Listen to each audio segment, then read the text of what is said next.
केवल यही घुसपैठी नहीं है, विचारधारा से भी घुसपैठी है।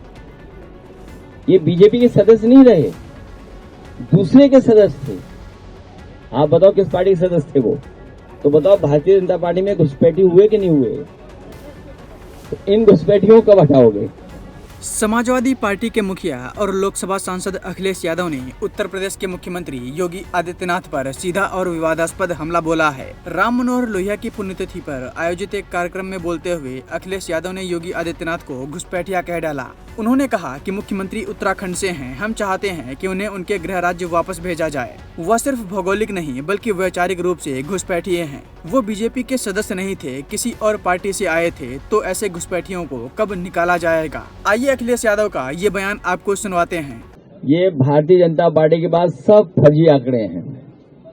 अगर भारतीय जनता पार्टी के आंकड़े मानोगे तो डूब जाओगे।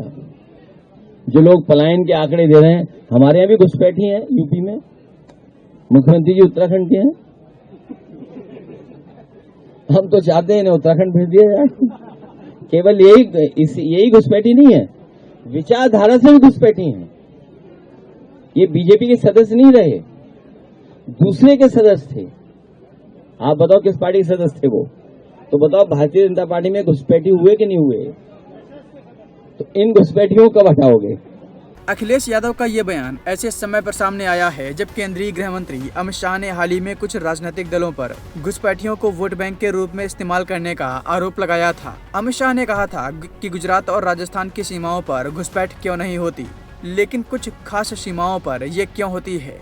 अखिलेश यादव के इस तीखे बयान को बीजेपी पर पलटवार के तौर पर देखा जा रहा है। उन्होंने कहा है कि भाजपा के पास झूठे आंकड़े हैं और अगर कोई उन पर विश्वास करता है तो वो खो जाएंगे। सिर्फ सियासी तंज तक ही बात नहीं रुकी। अखिलेश यादव ने रायबरेली में वाल्मीकि समुदाय की युवक की हत्या को लेकर भी योगी सरकार को कटघरे में खड़ा किया। उन्होंने कहा कि एनसीआरबी के आंकड़े बताते हैं कि दलितों पर अत्याचार में उत्तर प्रदेश सबसे ऊपर है। हाल ही में रायबरेली में एक दलित युवक की हत्या कर दी गई। ये सरकार दलितों और पिछड़े वर्गों के साथ अन्याय कर रही है। राम मनोहर लोहिया की पुण्यतिथि पर अखिलेश यादव ने सामाजिक न्याय और जातिवाद खत्म करने का संदेश दिया, लेकिन उनके राजनीतिक बयानों से साफ है कि यूपी की सियासत में अभी और भी गर्मी आने वाली है।